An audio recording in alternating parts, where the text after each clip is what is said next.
ശ്രീ സേനാപതി വേണു, ഏറ്റവും അധികം വിവാദങ്ങൾ ഉണ്ടായിരിക്കുന്നത് CPM ഭരിക്കുന്ന സഹകരണ സംഘങ്ങളിൽ നിന്നാണ്. കരുവന്നൂരിൽ തുടങ്ങി ഇപ്പോൾ ഏറ്റവും ഒടുവിലായി ആലപ്പുഴയിലെ സഹകരണ സൊസൈറ്റി വരെ എത്തി നിൽക്കുന്നു. ഇതിൽ നിരവധി മരണങ്ങളും. എന്തുകൊണ്ടാണ് സഹകരണ സ്ഥാപനങ്ങൾ ഇത്തരത്തിൽ കെടുകാര്യസ്ഥതയുടെ ഒരു വിളനിലമാകുന്നത് എന്ന് പരിശോധിക്കുമ്പോൾ ഏറ്റവും ആദ്യം വരുന്ന ഒരു പ്രധാനപ്പെട്ട വസ്തുത എന്ന് പറയുന്നത് അനധികൃത വായ്പകൾ തന്നെയാണ്. ഈ അനധികൃത വായ്പകളൊക്കെ ഭരണസമിതി അംഗങ്ങൾ ഇടപെട്ടാണ് നടത്തുന്നത് എന്നും ഈ പണമൊക്കെ എങ്ങോട്ടേക്കാണ് പോകുന്നത് എന്നുള്ളതും വ്യക്തമാണ്. അതോടൊപ്പം തന്നെ ഈ ഭരണസമിതിയിൽ കയറിപ്പറ്റുന്ന രാഷ്ട്രീയക്കാർ ഭരണസമിതിയിൽ കയറിപ്പറ്റുന്നതിന് വേണ്ടി തെരഞ്ഞെടുപ്പ് മുതൽ നടത്തുന്ന കുതന്ത്രങ്ങൾ, ഓഡിറ്റിങ്ങിൽ കൃത്യമായി ഒരു സഹകരണ സംഘം സ്ഥാപനം താഴേക്ക് പോകുന്നു എന്നുള്ള കണക്കുകൾ വന്നാൽ പോലും അത് ആദ്യ ഘട്ടം തുടങ്ങി അവസാന നിമിഷം വരെ മറച്ചുവെക്കാൻ കാണിക്കുന്ന സമ്മർദ്ദ തന്ത്രം, ഇതൊക്കെ തന്നെയല്ലേ ഇത്ര വലിയ ഒരു മേഖലയ്ക്ക് സംഭവിച്ചിരിക്കുന്ന ഈ ഒരു കുത്തഴിഞ്ഞ സാഹചര്യത്തിലേക്ക് കൊണ്ടുചെന്നെത്തിച്ചത്? തീർച്ചയായും രോഹിണി, അത് വളരെ വിശദമായിട്ട് നമ്മൾ ചർച്ച ചെയ്യേണ്ട ഒരു കാര്യമാണ്. ഞാൻ അതിനു മുമ്പ് ബഹുമാന്യായ ശ്രീ ബൽദേവ് സാർ പറഞ്ഞതിന് അതിനെ ഞാൻ തിരുത്തുകയല്ല, പക്ഷേ ഒരു യാഥാർത്ഥ്യം. ഇവിടെ 262ഓളം സഹകരണ ബാങ്കുകളിൽ ക്രമക്കേടുണ്ട് എന്നുള്ളതാണ് സഹകരണ വകുപ്പ് മന്ത്രി ശ്രീ VN വാസവൻ നിയമസഭയിൽ പറഞ്ഞ് പുറത്തു വന്നിരിക്കുന്ന ഒരു കണക്ക്.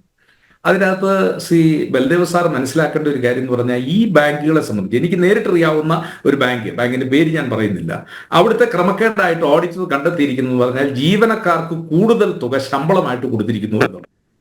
അപ്പോ ഈ 262 ബാങ്കുകളെ കുറിച്ചും വന്നിരിക്കുന്നത് എന്ന് പറഞ്ഞാൽ 200 UDF ഭരിക്കുന്നതാണ് എന്ന് അങ്ങ് പറഞ്ഞു. അത് സാമ്പത്തിക തട്ടിപ്പോ സാമ്പത്തിക ക്രമക്കേടോ അല്ല, മറിച്ച് ഈ രീതിയിലുള്ള ഓഡിറ്റ് ഒബ്ജക്ഷനുകളെല്ലാം അത് ഒരു കണക്കാക്കിയെടുത്ത് അത് നിയമസഭയിൽ അവതരിപ്പിച്ചതാണ്. മറിച്ച് നമ്മുടെ യഥാർത്ഥ വിഷയം എന്താണ്?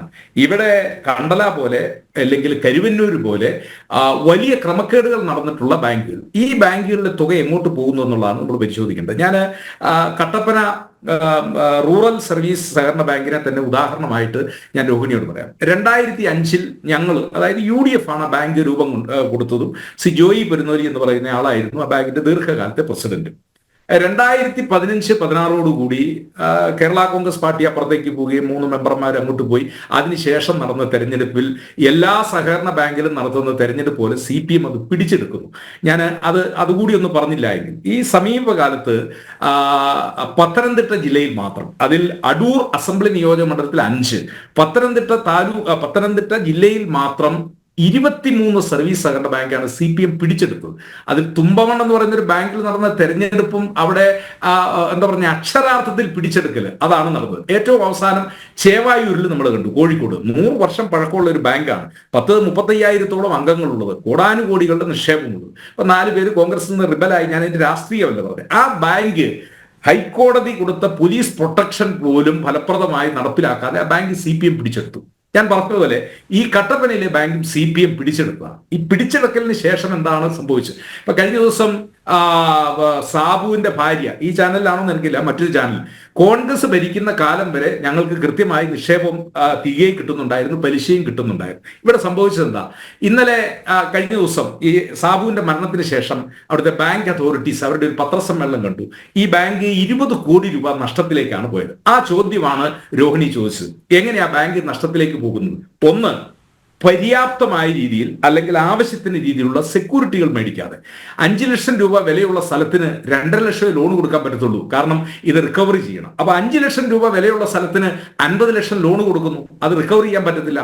അതാണ് കട്ടപ്പന പോലെ അല്ലെങ്കിൽ CPM ഭരിക്കുന്ന ബാങ്കുകളെല്ലാം നടക്കുന്നത്. പിന്നീട് കോൺഗ്രസിന്റെ കയ്യിൽ നിന്ന് പിടിച്ചെടുക്കുന്ന ഈ ബാങ്കുകളിൽ ഇവർ നടത്തുന്ന ഒരു തന്ത്രം എന്താണ് അറിയോ? നാട്ടിലുള്ള മുഴുവൻ ആളുകൾക്കും മെമ്പർഷിപ്പ് കൊടുക്കുക. കാരണം മെമ്പർഷിപ്പിലൂടെയാണല്ലോ പുതിയ ആളുകൾ വോട്ട് ചെയ്യാൻ വരുന്നത്. ഈ മെമ്പർഷിപ്പ് കൊടുത്ത ആളുകൾക്കെല്ലാം മറ്റ് സഹകാരികൾ കൊണ്ടിട്ടിരിക്കുന്ന നിക്ഷേപങ്ങൾ ഒരു മാനദണ്ഡവുമില്ലാതെ 25,000, 50,000 ആൾ ജാമ്യത്തിന്റെ പേരിൽ ഇതൊരാളും തിരിച്ചടയ്ക്കുന്നില്ല. അപ്പൊ കട്ടപ്പന റൂറൽ ഡെവലപ്മെന്റ് ബാങ്കിൽ ഉണ്ടായ ദുരന്തം എന്ത് എന്ന് ചോദിച്ചാൽ, CPM ഈ ബാങ്ക് കിട്ടിയപ്പോൾ ഈ ബാങ്കിൽ നിക്ഷേപങ്ങൾ കോടിക്കണക്കിന് ഇരിക്കുകയാണ്. പാർട്ടി സഖാക്കന്മാർക്ക് മുഴുവൻ ലോണുകൾ കൊടുത്തു, അവരാരും തിരിച്ചടയ്ക്കുന്നില്ല. ഇവിടെ സൂചിപ്പിച്ച പോലെ 4-5 പുതിയ നിയമനങ്ങൾ നടത്തുന്നു, അവർക്ക് ശമ്പളം കൊടുക്കണം, പുതിയ വളക്കടകൾ തുറക്കുന്നു, സംരംഭങ്ങൾ തുറക്കുന്നു, ഇതിലേക്കൊക്കെ പണം ഇൻവെസ്റ്റ് ചെയ്യുന്നു. അതൊക്കെ സെയിൽസ്മാൻമാർ ഒരു ഭാഗത്തോടെ കൊണ്ടുപോകുന്നു, മറ്റൊരു രീതിയിൽ നഷ്ടം. 20 കോടിയുടെ നഷ്ടത്തിൽ ബാങ്ക് എത്തിയിരിക്കുന്നു. ഇത് തന്നെയാണ് കേരളത്തിലെ പല സർവീസ് സഹകരണ ബാങ്ക്. ഇവിടെ യുവരാജ് ഗോകുൽ ചൂണ്ടിക്കാണിച്ച ഒരു കാര്യം, കരുവന്നൂർ ബാങ്ക് പൊളിയാൻ കാരണം എന്താ? തേക്കടിയിൽ വന്ന് റിസോർട്ട് തുടങ്ങാനായിട്ട് അവര് സ്ഥലം മേടിച്ചിരിക്കുന്നു. ഞാൻ ഒരിക്കൽ പോയപ്പോൾ അവിടുത്തെ ആളുകൾ ഞങ്ങളെ കാണിച്ചതാണ്. വലിയൊരു കെട്ടിടത്തിന്റെ എന്താ പറഞ്ഞ അതിന്റെ സ്ട്രക്ചർ പണി തുടങ്ങിയിട്ടേ ഉള്ളൂ. ഭയങ്കര രീതിയിലുള്ള കെട്ടിടം പണിതി, കോടിക്കണക്കിന് രൂപ ഇൻവെസ്റ്റ് ചെയ്തിരിക്കുന്നു. അതിന് അനുമതിയില്ല, ഒന്നുമില്ല, അത് അവിടെ നിൽക്കുന്നു. അവർ തേക്കടിയിൽ നിന്ന് ശേഷം മൂന്നാറിൽ പുതിയ റിസോർട്ട് തുടങ്ങാനായിട്ട് അവിടെ പണം ഇൻവെസ്റ്റ് ചെയ്തു. ഈ ഇൻവെസ്റ്റ് ചെയ്ത പണമൊക്കെ മുമ്പ് സൂചിപ്പിച്ച പോലെ ഈ ചാനലിൽ വന്ന് ജോഷി എന്ന് പറയുന്ന ഒരു നിക്ഷേപകനുണ്ടല്ലോ, CPM-ന്റെ ദീർഘകാലം ബ്രാഞ്ച് സെക്രട്ടറിയും CPM പാർട്ടിക്ക് വേണ്ടി സിന്ദാബാദും. കാരണം കരുവന്നൂർ ബാങ്കിലെ ബഹുഭൂരിപക്ഷം നിക്ഷേപകരും CPM-ന്റെ ആളുകളാണ്. അവരുടെയൊക്കെ കരച്ചിൽ നമ്മൾ കേട്ടതാണല്ലോ. അപ്പൊ ഒരു മാനദണ്ഡവും ഇല്ലാതെ CPM ഭരിക്കുന്നു എന്ന കാരണത്താൽ ഇവരെല്ലാം ഈ പണം ഇങ്ങനെ അനധികൃതമായി ലോൺ കൊടുത്ത്, ഞാൻ തൊടുപുഴയിൽ ഒരു അർബൻ ബാങ്ക് CPM ഭരിക്കുന്നതാണ്, അവിടെ വന്നിരിക്കുന്ന ഒരു ക്രമക്കേട് എന്താണെന്നറിയോ? പാടം, അതായത് നിലത്തിന് ലോൺ കൊടുക്കാൻ പറ്റത്തില്ല. ഒന്ന്, ആ നിലം പുരയിടമെന്നാക്കി എഴുതിയിട്ട് ഏക്കറിന് ഒരു 2 ലക്ഷം ഇല്ല 5 ലക്ഷം രൂപ, കാരണം കൃഷിക്ക് മാത്രമേ ആ വിലയുള്ളത്, അതിന് 50 ലക്ഷം രൂപ മാർക്കറ്റ് വാല്യൂ കാണിച്ച് ആ സ്ഥലത്തിന്റെ പേരിൽ 4-5 ലോൺ എടുത്തിരിക്കുക, 2 കോടി വരെ ലോൺ എടുത്തിരിക്കുക. ഈ സ്ഥാപനം തകർന്ന് തരിപ്പണമായിരിക്കുക. ഇത് CPM കേരളത്തിൽ വ്യാപകമായി, ഇപ്പൊ കോൺഗ്രസിന്റെ ഉണ്ടോ എന്ന് ചോദിച്ചാൽ ഉണ്ടായിരിക്കാം. ഞാൻ പറയുന്നത് സമഗ്രമായ ഒരു അന്വേഷണം ഗവൺമെന്റിന്റെ ഭാഗത്തുനിന്നുണ്ട്. അടുത്തത് ഒരു കാര്യം കൂടെ പറഞ്ഞ് ഞാൻ അവസാനിപ്പിക്കാം രോഹിണി. അടുത്തത് സ്വർണം പണയം വെക്കലാണ്. ഈ സ്വർണം പണയം വെച്ച് ആളുകൾ ഒരു ചില പണയം തിരിച്ചെടുക്കുന്ന 2 കൊല്ലം 3 കൊല്ലം ഒക്കെ കഴിയുമ്പോഴത്തേക്കായിരിക്കും. ആ സമയത്തിനുള്ളിൽ ഇതിൽ മുക്കുപണ്ടമാക്കിക്കൊണ്ട് ഈ സ്റ്റാഫും പാർട്ടിക്കാരനും എത്രയോ സ്ഥലങ്ങളിൽ ഈ സ്വർണം അടിച്ചു മാറ്റിയിരിക്കുന്ന കാഴ്ച നമ്മൾ കണ്ടുകൊണ്ടിരിക്കുക. ഇപ്പൊ വയനാട്ടിൽ പുൽപ്പള്ളിയിലെ കാര്യം പറഞ്ഞു, അവിടെ KM എബ്രാഹിമിനെ അറസ്റ്റ് ചെയ്തു. അവിടെ ആ ബാങ്കിൽ മൊത്തം ഉണ്ടായിരിക്കുന്ന ക്രമക്കേട് 30 ലക്ഷം. ഞാൻ പറഞ്ഞത് 30 ലക്ഷം ഒരു ചെറിയ തുകയല്ല. ഏത് ബാങ്ക് കേരളത്തിൽ അതുകൊണ്ട് സമഗ്രമായി ഈ സഹകരണ മേഖലയിൽ ഒരു അന്വേഷണം നടക്കണം. ആ അന്വേഷണത്തിൽ ഏതൊക്കെ ബാങ്കിലാണ് പര്യാപ്തമായ സെക്യൂരിറ്റി ഇല്ലാതെ ലോണുകൾ കൊടുത്തിരിക്കുന്നത്, ഇല്ലെങ്കിൽ സ്ഥലത്തിന്റെ മൂല്യം കൂട്ടിക്കാണിച്ചുകൊണ്ട് എവിടെയൊക്കെയാണ് ലോൺ കൊടുത്തത്. ഞാൻ സഹകരണ ബാങ്കിന്റെ എന്താ പറഞ്ഞ എന്താ പറഞ്ഞ ലീഗൽ അഡ്വൈസറായിട്ട് ഒരു 5-6 ബാങ്കിന്റെ ലീഗൽ അഡ്വൈസറായിട്ട് പ്രവർത്തിക്കുന്ന ഒരാളാണ്. അതുകൊണ്ട് എനിക്ക് വളരെ കൃത്യമായിട്ട് അറിയാം ഇതിന്റെ അകത്ത് നടത്തുന്ന ക്രമക്കേട്. അപ്പൊ നമ്മളിത് സമ്മതിക്കാതെ വന്നു കഴിഞ്ഞാൽ, സെക്രട്ടറിയും പ്രസിഡന്റും കൂടെ ഒത്തുകഴിഞ്ഞാൽ ഏത് ബാങ്കിനെയും തകർക്കാൻ പറ്റും. കാരണം അതിനകത്ത് വേറൊന്നും നമുക്ക് ചെയ്യാനായിട്ട് പറ്റത്തില്ല. കാരണം സ്ഥലത്തിന്റെ വാല്യൂ നിശ്ചയിക്കാൻ പോകുന്ന ഇവരാണ്. പക്ഷേ ഞാൻ പറഞ്ഞത്, ഒരു വാല്യൂമില്ലാത്ത പുറമ്പോക്ക് സ്ഥലങ്ങളൊക്കെ അത് വാല്യുവേറ്ററെ കൊണ്ടുവന്നില്ലെങ്കിൽ ഇവർ പോയി വാല്യുവേഷൻ നടത്തി അതിന് കോടിക്കണക്കിന് രൂപ മൂല്യമുണ്ടെന്ന് പറഞ്ഞ് ഈ സ്ഥലം കൊടുക്കും. അങ്ങനെ ഡെഡ് അസറ്റ് ആയിട്ട് കിടക്കുന്നത്. അപ്പൊ ഞാൻ പറയുന്നത്, കേരളത്തിലെ ഏതാണ്ട് 16,000-ഓളം വരുന്ന ബാങ്കുകൾ, അതിൽ ലോൺ കൊടുക്കുന്നത് ഇവിടെ ബൽദേവ് സച്ചിദാനന്ദ് പറഞ്ഞ 9,000 ആണ്. ഈ ബാങ്കുകളെ കുറിച്ച് സമഗ്രമായ ഒരു അന്വേഷണം ഗവൺമെന്റ് നടത്തട്ടെ. ആരാണ് വ്യാജ വായ്പകൾ കൊടുത്തിട്ടുള്ളത്, ആരാണ് നിക്ഷേപകരുടെ പണം അനധികൃതമായിട്ട് കൊണ്ടുപോയിട്ടുള്ളത്, ഇത് അന്വേഷിച്ച് പുറത്തു വരട്ടെന്നേ. ഇത് അന്വേഷിച്ച് പുറത്തു വരാതെ കഴിഞ്ഞ ദിവസം ആലപ്പുഴ ജില്ലയിൽ മൂപ്പത്തടം എന്ന് പറയുന്ന ഒരു ബാങ്കിന്റെ ബ്രാഞ്ച് 15 കോടിയുടെ കെട്ടിടം ഉദ്ഘാടനം, സ്ഥലത്തിന്റെ പേര് അങ്ങനെയാണെന്നാണ് എന്റെ ഓർമ്മ, മൂപ്പത്തടം, അവിടെ ഉദ്ഘാടനം ചെയ്തുകൊണ്ട് ശ്രീ പിണറായി വിജയൻ പ്രസംഗിച്ചെന്താ, സർവീസ് സഹകരണ ബാങ്കുകളിൽ നിക്ഷേപിച്ച് ഒരാളുടെയും പൈസ പോകത്തില്ല. പിന്നെ എന്തിനാ സാബു ആത്മഹത്യ ചെയ്യേണ്ടി വന്നത്? ഇല്ലെങ്കിൽ കരുവന്നൂരിൽ മറ്റു പലരും ഈ ബാങ്കുകൾ കയറി ഇറങ്ങിക്കൊണ്ടിരിക്കേണ്ട കാര്യം എന്താ? അപ്പം വലിയ ക്രമക്കേടുകൾ കേരളത്തിലെ സഹകരണ ബാങ്കുകളിൽ നടന്നിരിക്കുന്നു.